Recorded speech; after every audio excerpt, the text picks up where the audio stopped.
Oi, pessoal, tudo bem? Então, a gente vai estar começando uma outra aula, né, do módulo de genética sobre herança dos grupos sanguíneos, tá? Gente, eu tenho tentado, vocês devem ter percebido, em genética principalmente, tenho tentado fazer vídeos mais curtos, né? Eu basicamente nos meus vídeos eu só dou conteúdo, porque eu deixo para conversa, as dúvidas, as questões, né, os exemplos, usar mais na nossa live. Então aqui eu dou conteúdo, todo o conteúdo que precisa, e nas lives eu vou tirando as dúvidas, dando os exemplos, fazendo as questões, para não também ficar um vídeo tão grande. Mas se vocês preferirem que eu comece a dar mais exemplos, no meio da aula vocês podem falar, tá? Porque eu estava vendo minhas aulas e elas são, as aulas gravadas, são bem quadradas mesmo, é chegado ao conteúdo acabar. Mas isso porque eu acho que um vídeo de 30 minutos, eu falando 30 minutos é melhor do que eu falando uma hora, né? Porque assim, vocês imaginam que vocês voltem o vídeo várias vezes, né? E aí um vídeo de uma hora fica dar quase 3 horas. Então eu tenho feito vídeos mais curtos por isso, para ficar mais fácil até mesmo de vocês conseguirem assistir antes da live, que esse é o objetivo, né? Para vocês conseguirem levar as dúvidas para a live, tá? Nessa aula a gente vai falar sobre os grupos sanguíneos. E aí, para começar essa aula, eu acho importante a gente falar do tecido sanguíneo, né? Só para lembrar, vocês já tiveram uma aula de tecido sanguíneo, né? Foi comigo, até a gente falou bastante sobre, mas só para lembrar o que tem nesse tecido, né? O tecido sanguíneo é um tipo de tecido conjuntivo, um tecido conjuntivo especializado, que ele possui diferentes componentes ali, certo? E as células que constituem o tecido sanguíneo são as hemácias e os leucócitos, basicamente, tá? As hemácias são os glóbulos vermelhos, responsáveis pelo transporte de gases no sangue, certo? E os leucócitos são as células de defesa do tecido, né? São os glóbulos brancos, tá bem? Essas hemácias nós também podemos chamar de eritrócitos, como a gente vê bastante no vestibular. O tecido sanguíneo ele é o único tecido fluido do nosso corpo. Por quê? Por conta do plasma também, né? O plasma é o líquido que preenche o tecido, certo? Um líquido rico em diversos componentes, né, químicos, compostos orgânicos, e que vai ser importante ali para a estruturação do seu tecido, né, e para muitos processos que ocorrem ali também, tá bom? E as plaquetas não são células, mas sim fragmentos celulares que vão ser extremamente importantes para o processo de coagulação. Certo? Sem as plaquetas, você não consegue coagular, porque lembra que as plaquetas que formam aquele agregado, né, das hemácias, ela agrega várias hemácias formando o que a gente chama de coágulo ali, tá bom? Então, só para lembrar, esses componentes são essenciais. Quando a gente fala de herança dos grupos sanguíneos, a gente está falando principalmente da hemácia, tá? Então, a gente está falando principalmente desses eritrócitos. E para falar desses eritrócitos, a gente tem que entender como é a estrutura dele, tá? E, primeiramente, antes de falar de estrutura, a gente tem que entender como ele é formado. Então, as hemácias, elas são formadas por um processo chamado de eritropoiese. O que seria eritropoiese? Formação de eritrócitos, tá? Formação e maturação. Então, a hemácia ela é formada a partir de células-tronco, assim como todas as outras hemácias do tecido sanguíneo, certo? Você tem uma célula-tronco que vai se diferenciar em diferentes glóbulos brancos ou em um eritrócito, tá bem? Então, é assim que ocorre a formação das células do tecido sanguíneo. Nesse caso, as hemácias, elas vão... A célula-tronco ela vai passar por diferenciação por etapas, ela não se diferencia diretamente um eritrócito. Como assim? Ela vai se diferenciar, primeiramente, em um proeritoblasto, tá bem? Esse proeritoblasto, ele é uma célula comum que não vai amadurecer. Só que no processo de amadurecimento, o que acontece? Essa célula, ela perde o núcleo. Por isso que a hemácia é uma célula anucleada, porque no processo de maturação dela, ela perde o núcleo. Então, quando a célula-tronco se diferencia nesse proeritoblasto, ela está se diferenciando em uma célula com núcleo, com todos os componentes, como todas as outras células eucarióticas, certo? Mas no processo de maturação, essa hemácia perde, né, esse núcleo. Então, olha só, esse proeritoblasto, ele vai se diferenciar em um eritoblasto basófilo, né, que é uma célula de defesa, tá bem? E à medida que ela vai se desenvolvendo, esse eritroblasto basófilo ele se diferencia em um eritroblasto policromático, tá? Até conseguir se diferenciar em um eritroblasto ortocromático, se diferenciando em um reticulócito, tá? Até chegar à formação da hemácia. E nesse momento, né, nesse processo, ela vai perdendo o seu núcleo, formando uma estrutura anuclear com aquele formato, né, dela específico da hemácia, tá bom? E aí esse tecido, que a gente chama de tecido hematopoético, ele tem a hemácia como uma das principais células ali, né, formando dele. E é importante lembrar que a principal proteína do tecido sanguíneo é a albumina. Então a albumina é a principal proteína ali, né, como já caiu no vestibular, como a gente falou lá no comecinho do ano na aula de proteínas, né, a importância dela. Mas a albumina, ela está ali no tecido sanguíneo responsável por muitos processos. Dentro da hemácia, a gente tem uma outra proteína que é a hemoglobina. Lembra da hemoglobina? Então a hemoglobina é essa proteína que está na estrutura quaternária, certo? É a ligação de diferentes grupamentos M. Então olha só, você tem a subunidade beta e a subunidade alfa.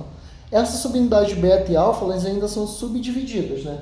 Em beta 1 e beta 2, alfa 1 e alfa 2, tá? Então, a hemoglobina é isso, é essa proteína super complexa que vai estar dentro da hemácia, tá? Não é que ela seja a principal proteína do sangue, como eu já vi alguns botando. A proteína mais abundante, né, no sangue é a albumina, mas a hemoglobina ela é uma proteína super importante, né? Uma das mais importantes que está ali presente na hemácia, tá bem?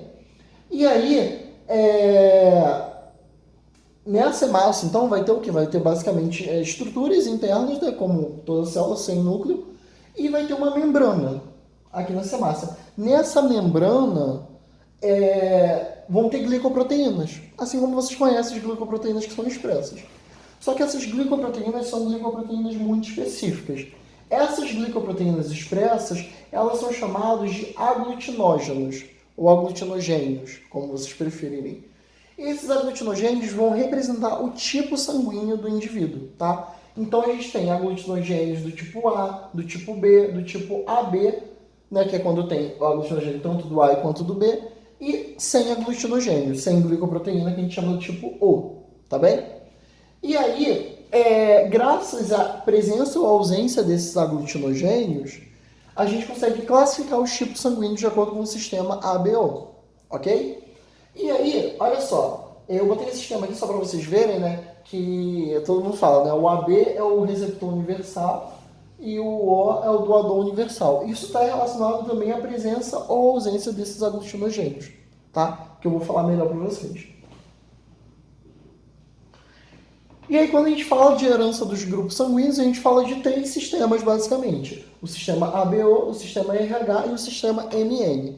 Os 3 são muito importantes, tá? Igualmente importante para o vestibular, eu vejo muita questão sobre, mas o que o vestibular fala, mas o que vocês costumam saber mais, né? Porque o vestibular fala mais é o ABO e o RH. Até por uma questão de, naturalmente, né, no hemograma, a gente vê mais ABO e RH, e não vê tanto o MN, mas ele é muito importante também, tá? E aí existem muitas classificações, né, na verdade, de acordo com a herança dos grupos sanguíneos, só que a gente fala essas 3 porque são as principais. Então, o sistema ABO, ele vai classificar o seu tipo sanguíneo em A, B, AB ou O. O sistema RH classifica seu tipo sanguíneo de acordo com a expressividade, né, de um receptor, uma expressividade positiva ou negativa. Então, vai ser positivo ou negativo, tá bem? E o sistema MN é a expressão de certos antígenos, também ali na membrana da hemácia. Seria o antígeno M ou o antígeno N, tá? E aí, esses sistemas, eles fazem parte das leis de Mendel, eles estão inclusos na lei de Mendel. E fazem parte também das variações da lei de Mendel. Então, o sistema ABO é um caso de alelos múltiplos, por exemplo, né? Porque são diferentes alelos ali para gerar diferentes características. O sistema RH é um caso de dominância completa, certo? Então, um vai dominar sobre o outro. Enquanto o sistema MN é um caso de codominância. São 2 dominantes que vão estar aparecendo ali, tá bem? Então, isso é bem importante também, vocês conseguirem diferenciar esses tipos sanguíneos. Vou falar primeiro do sistema ABO, que geralmente é o que vocês têm mais dificuldade. Então, a herança do sistema ABO, ela é classificada de acordo com o alelo I, tá? Então, esse alelo I, ele vai expressar determinado fenótipo, tá? Então, o genótipo é sempre relacionado, o I relacionado à glicoproteína, expressando o fenótipo, tá bem? Então, vamos lá. Quem tem o genótipo IA vai expressar o fenótipo A, tá? Então, o genótipo IA naturalmente expressa A. O IB naturalmente codifica, né? Codifica. Expressar não é uma boa palavra, na verdade, porque expressar depende do outro alelo, né? Já que são 2 alelos ali, né? Não é um só. Mas o IA codifica o tipo A, o IB codifica o tipo B, O Izinho, que é recessivo, estão vendo? Codifica o tipo O, e o IA e B codifica o tipo AB. Vocês vão entender melhor isso. Falar de cada tipo sanguíneo só para ficar mais claro para vocês. O tipo sanguíneo A. O tipo sanguíneo A ele vai possuir genótipo IAA ou IA, IAzão, Izinho. Porque esse Izinho é recessivo, certo? Então, se, sei lá, sua mãe é A e o seu pai é O, você tem chance de ser A por conta disso, né? Você pode pegar um A da sua mãe e um Izinho do seu pai, que é O, entenderam? Então, para expressar o tipo sanguíneo A, pode estar tanto em homozigose quanto em heterozigose, tá? Desde que o outro seja um recessivo, tá bem? Aí, lembra que eu falei que na membrana tem umas glicoproteínas que são expressas? Nesse caso do tipo A, é o aglutinogênio tipo A. Só que assim, esse aglutinogênio tipo A, ele precisa se ligar a uma aglutinina, certo? Então vamos pensar, até porque por isso que se eu dou o sangue para alguém do tipo A, esse meu aglutinogênio tipo A, ele se liga a um receptor, né, que está lá que é quem vai estar recebendo, que é a aglutinina. Basicamente, quem está doando dá o aglutinogênio e quem está recebendo tem a aglutinina, tá? Só que esse sangue do tipo A, além de ele ter o aglutinogênio A, que é o expresso, ele tem uma aglutinina anti-B. Ou seja, a parte de doar dele é o aglutinogênio, que é o tipo A. E a parte de receber seria uma aglutinina anti-B. Então, o que significa isso? Significa que ele não pode receber sangue do tipo B. Porque se é anti-B, significa que se vier aglutinogênio tipo B ali, essa aglutinina vai rejeitar, entenderam? Então tem um aglutinogênio tipo A, que é o que é expresso, e vai ter uma aglutinina anti-B, que rejeita qualquer aglutinogênio B que chegue ali. Então quem é do sangue B não pode doar para um sangue tipo A, tá bem?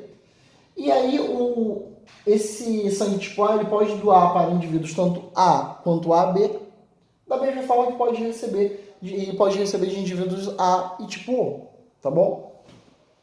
Por conta dessa aglutinina e desse aglutinogênio. O sangue do tipo B. O sangue do tipo B, ele vai possuir um genótipo que pode ser homozigoto, né, para B, ou heterozigoto, desde que um dos alelos seja recessivo. Mesma coisa que o A, tá bom? E aí, na membrana desse, ele vai expressar o aglutinogênio tipo B. Perceberam que é diferente? Esse aglutinogênio B do A? Então, vão ser aglutinogênios diferentes que vão ser expressos tanto para o tipo A quanto para o tipo B, tá bem? E da mesma forma que o tipo A tem uma aglutinina anti-B, o tipo B tem uma aglutinina anti-A. Então, o aglutinogênio, que é o que vai doar, é do tipo B. E a aglutinina, que é o que vai receber, é anti-A, tá bom? E aí, esse sangue tipo B, ele pode doar tanto para pessoas tipo B, quanto para pessoas do tipo AB, e pode receber para pessoas do tipo B, quanto para pessoas do tipo O, tá bom? Eu sei que parece confuso falando assim, mas no final acho que vai ficar mais claro. O tipo sanguíneo AB. O tipo sanguíneo AB ele possui genótipo obrigatoriamente heterozigoto, mas esse heterozigoto com alelos A e B, tá? Então, o tipo sanguíneo AB só possui esse tipo de genótipo, tá bom? Então, ele vai ter o quê? Ele vai ter Opa! Aqui está o esqueminha errado, tá? Eu vou corrigir para vocês quando mandar para vocês. A imagem não está mostrando... Deixa eu ver se eu botei. Na hora de colar, eu colei a imagem errada. Não sei o que houve, porque eu pensei que eu tinha botado, eu conferi a aula e não reparei. Aqui não deveria ser aglutinogênio tipo B, deveria ser aglutinogênio. Ele deveria estar com aglutinogênios A e B aqui, tá? Ele possui os dois tipos de aglutinogênio, tanto A quanto B. Então, desconsiderem esse esquema aqui, essa imagem, que ela está errada. Eu vou consertar quando eu mandar para vocês. Então, o sangue tipo AB, ele possui aglutinogênio tipo A e tipo B, tá bom? Mas não tem aglutinina. Se ele não tem aglutinina, ele não tem nada anti-A e nem anti-B. Então, ele pode receber de todos, né? Tanto do A, quanto do B, quanto do O. Mas só pode doar para AB, porque ele tem os dois tipos de aglutinogênio, tá? Então, marquem um X nessa imagem, esqueço que eu vou botar outra correta.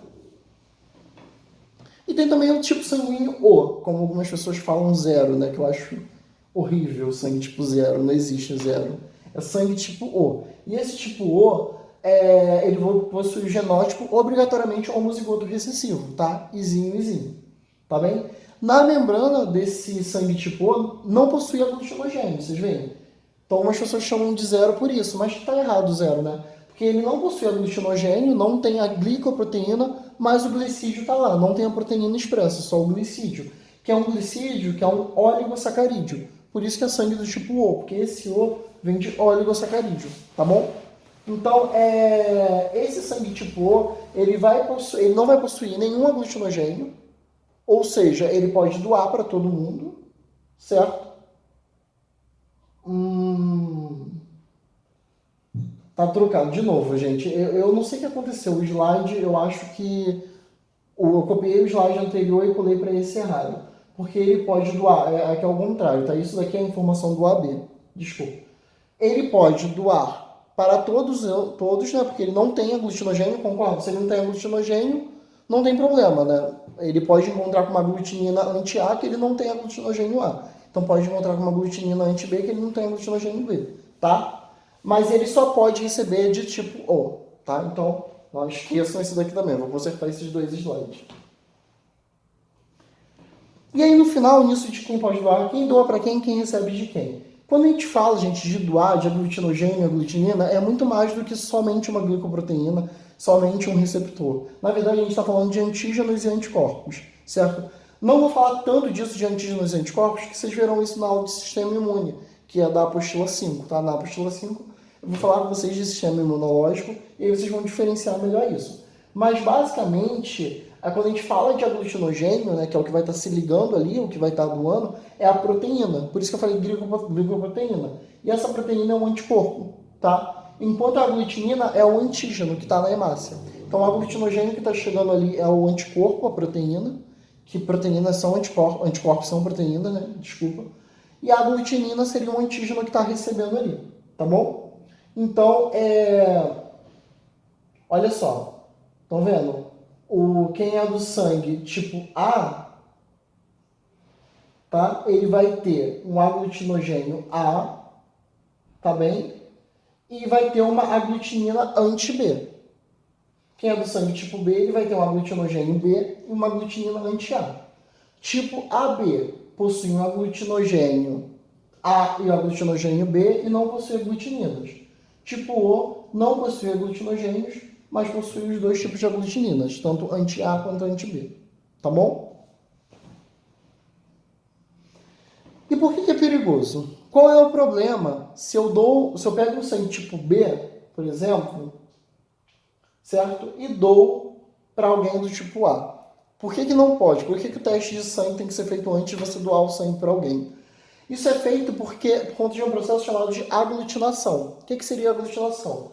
É você pegar um sangue do tipo B, certo? Que possui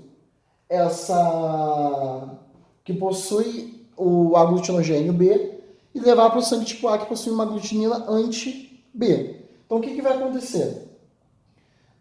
Quando essas proteínas elas são isoaglutinas, né? Então quando você liga esse aglutinogênio com essa aglutinina que é anti esse aglutinogênio, vai ocorrer uma reação ali de resposta imunológica, tá? E aí ocorre uma agregação daquele composto na membrana da hemácia, certo? É como se migrassem moléculas de defesa para ali, impedindo que ocorra a ligação sanguínea. E isso impede muitos processos, como até transporte mesmo do sangue, fazendo com que o indivíduo possa até chegar à morte, tá bom? Então, esse é o sistema BO. Vou consertar esses dois slides, tá, gente? Eu não tinha reparado mesmo. Foi tantas aulas que eu fiz uma atrás da outra que no final não reparei. É porque eu copiei o B pro AB e copiei o AB pro O. Aí acabou faltando o O e ficando o B repetido. Mas, enfim. Um outro sistema é o fator RH, tá? Então, ali a gente viu o sangue tipo, se você é sangue do tipo A, B ou O. Tá? Só que nós sabemos, né? Tipo, meu sangue é tipo O positivo. Então, além do tipo sanguíneo, a gente também sabe se ele é positivo ou negativo. Isso está relacionado a um outro sistema que é o RH. Esse RH, ele é em homenagem ao macaco Rhesus, que foi o macaco utilizado no experimento para poder estudar esse tipo sanguíneo, tá bom? E aí, como que foi feito esse experimento? Tá? Ao se estudar, né, a ingestão de determinado sangue no macaco, né, injeção de determinado mistura de um sangue com outro no macaco, rhesus, foi percebida a expressão de diferentes moléculas ali. Então é como assim, basicamente, é você pegar um sangue tipo A e doar para outro A e mesmo assim dá problema. Então por que dá problema? Por que aglutina? Por que você poderia pegar um A e dar A para outro A e mesmo assim aglutinar? Poderia aglutinar por quê? Porque basicamente, além desse sistema, não basta saber se tem ou não tem o aglutinogênio ou a aglutinina anti-A. Precisaria saber se o fator RH é compatível ali. Entende? Então, esse experimento foi realizado no macaco para ver se tinha realmente mais algum antígeno, mais algum anticorpo que precisaria ser testado, e realmente tinha, que é relacionado a esse outro fator RH. Tá bom? E aí, esse fator RH é um caso de dominância completa, né? Porque o genótipo, o alelo é o R, né? Diferente do ABO, que o alelo é o I. O genótipo pode ser Rzão ou Rzão, Rzinho, né? Dominante, que aí vai expressar um fenótipo RH positivo, ou os recessivos, que expressam um fenótipo RH negativo, tá? Esse RH positivo representa a presença de receptores ali, certo? Para se ligar. E negativo representa a ausência de receptores ali naquela hemácia para RH, tá? Como assim? Olha aqui. Esse RH negativo, ele não vai ter esses receptores ali, que são o anti-RH. Já o RH positivo, eles têm esses receptores ali, que são o anti-RH. Tá bom? Então, basicamente, graças a isso, o RH positivo, ele pode receber tanto do positivo quanto do negativo, certo? Porque o negativo não tem nenhum ali anti-RH, então é tranquilo. Mas ele só pode doar para um positivo, porque se ele doar para um negativo, ele que possui esse anti-RH vai acabar fazendo com que esse aglutine, porque ele não tem nada aqui na sua membrana. Em compensação, o negativo é o oposto.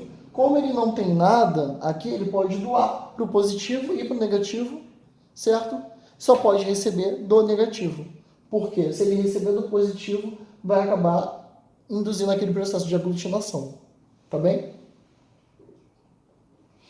Isso é importante por conta de um processo também que acontece, que até cai relativamente no vestibular, já vi caindo umas 2 vezes, que é a eritroblastose fetal. O que seria a eritroblastose fetal? A eritroblastose fetal ela está relacionada nesse processo quando é uma doença, né, causada pelo fator RH, né? Ela também é chamada de doença hemolítica do recém-nascido, e ela está relacionada ao fato de mulheres que possuem um RH negativo, né, as células sanguíneas delas são RH negativo, podem nascer com um feto, ter um indivíduo, né, engravidar de um feto com RH positivo, ok? Quando ocorre o momento do nascimento, a placenta ali, né, ela vai ser separada, vai ser rompida, né, ou a ligação dela com o feto vai ser desfeita. E aí quando se rompe essa estrutura, o sangue dela se mistura com o sangue do feto. Então vai ter mistura de negativo com positivo, certo?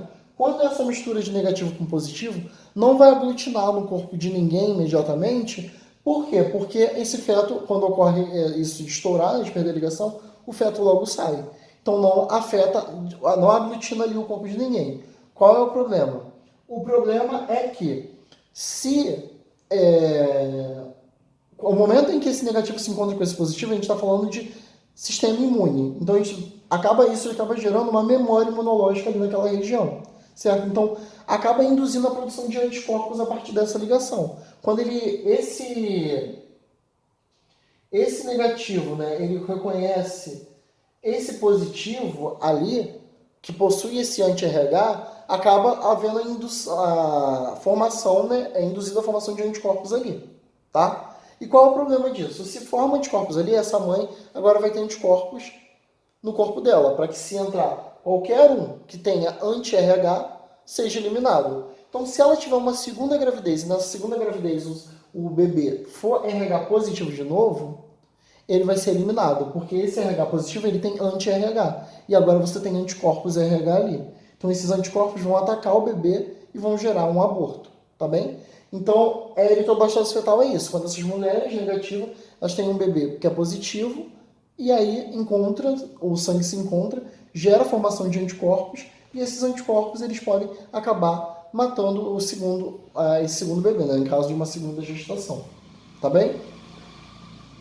O que a mulher pode fazer para evitar isso, né? Quando isso acontece, para evitar a eritroblastose fetal, quando isso acontece dessa mãe ter um RH diferente do filho, após o parto, essa mulher ela toma um soro.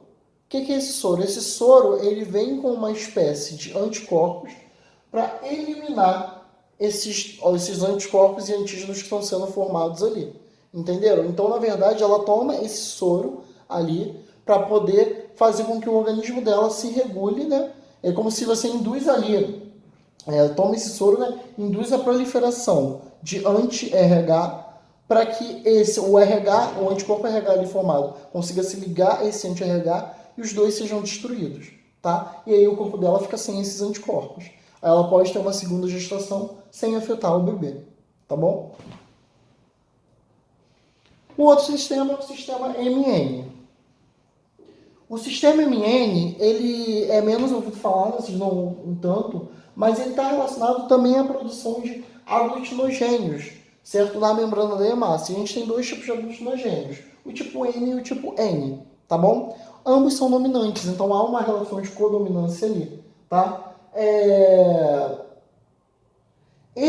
Os anticorpos para esses aglutinogênios, eles não surgem naturalmente ali no indivíduo, porque precisa ter um contato para induzir a expressão desses anticorpos, tá?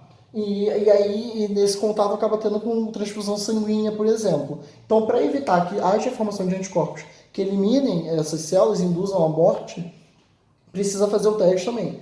Por isso que esse sistema MN é importante, porque são antígenos que estão ali na membrana, né? São esses aglutinogênios, que podem induzir formação de anticorpos, induzindo a morte dessas hemácias, tá bom? Então, olha só, um exemplo. Os genótipos você tem L em homenagem ao cara que descreveu, né? E esse L, aí pode ser tanto L como só o M, né? Mzão é o fenótipo Mzão, né? NN é o fenótipo N, ou MN é o fenótipo MN, tá? Então, você pode ser tanto M quanto N, quanto heterozigoto para MN, tá bom? E aí, uma outra coisa que eu queria falar com vocês é sobre o efeito Bombay, né? Esse efeito Bombay, ele é chamado de falso O também, que ele corresponde a indivíduos que têm o fenótipo de pessoas O, né, com tipo sanguíneo O, mas o genótipo delas é A ou B. Como que isso acontece, José? Olha só, como que a gente forma esses sangues, né? Esses antígenos tipo A, antígenos tipo B, né? Que são anti-A's e anti-B's e tudo mais. Isso ocorre através de uma substância precursora. Essa substância, que é uma substância que está ali, eu não lembro agora quimicamente qual é o nome dela. Mas enfim, essa substância, ela vai sofrer a ação da enzima H, tá? Que é gerada a partir do alelo H. E essa enzima H, ela forma um antígeno H, tá bem? Esse H, ele naturalmente ele pode formar o alelo IA, que forma o antígeno A, o alelo Izinho, que forma o antígeno H, né? E o alelo IB, que forma o antígeno B, tá? Isso é o natural, por isso que aqui nesse o O não vai ter, né, específicos, né, antígenos específicos ali, porque não produz, né? Os que produzem são A e B. O que acontece no efeito Bombay? Não há esse processo, não tem a formação desses antígenos. Por quê? Porque esse H ele fica de forma recessiva, ocorre uma alteração aqui na expressão dessa enzima, né, na ação dessa enzima sobre a substância precursora, em vez de formar um antígeno Hzão, forma-se um antígeno Hzinho, tá? E qual é a diferença disso? Só para vocês poderem entender. Quando a gente tem esse locus Hzão, a gente pode ter genótipo Hzão ou Hzinho, tá?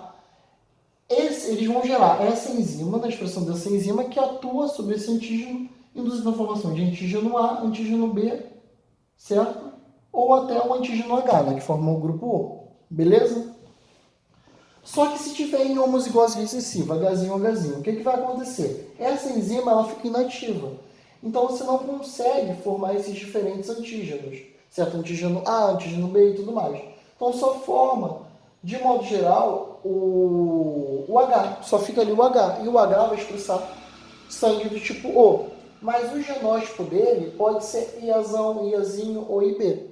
Entenderam? Então o genótipo vai continuar sendo B ou A. Só que o fenótipo vai ser O. Porque essa substância que vai ser a substância precursora, que converte, né, esse genótipo para a proteína, para a geração do fenótipo, ela vai estar inibida. Tá bom? Isso é um processo raro, ocorre em menos de 1% da população. E ela recebeu esse nome, Bombay, graças a um caso lá da Índia, que foi o primeiro caso descoberto, descrito e tudo mais.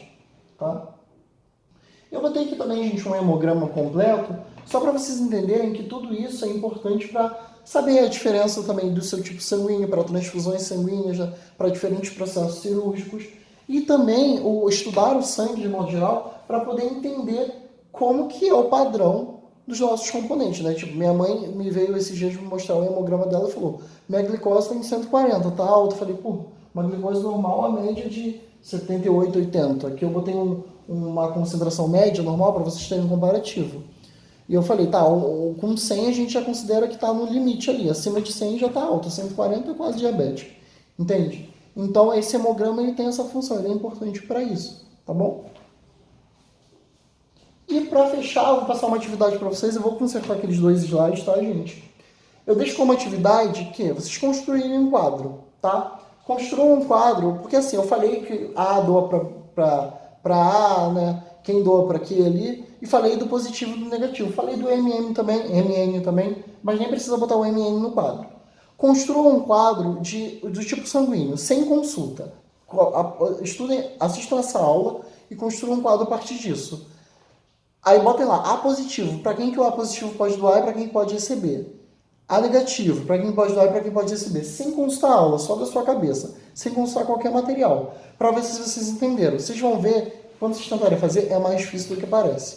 Mesmo que vocês tenham entendido bem o conteúdo, na hora de montar o quadro, é mais difícil. Porque isso de anticorpo e antígeno confunde muito, tá? Se você conseguir fazer, e aí tentem fazer e mandem foto para mim no WhatsApp para eu corrigir, tá? Tentem fazer isso até o nosso encontro da live de sábado, tá? Não deixe fazer, vocês fazem isso em 5 minutinhos. Peguem, façam e mandem para mim, que eu quero muito ver e quero ver se vocês conseguem fazer sem consulta certinho, sem errar nenhum. Geralmente erram, por conta disso, é mais difícil do que parece, tá bom? Pessoal, vou estar encerrando essa aula aqui. Vocês já podem fazer todas as questões do capítulo 17, tá? Semana que vem eu vou estar jogando genética molecular e a gente fecha essa parte da Bio3, né, da apostila 4, tá bom? E aí eu vou pegar uma parte da Bio2 para fechar com a Nath e aí daqui a pouco a gente começa a apostila 5. Estudem e tragam as dúvidas para mim. A gente se vê na live então. Beijo grande.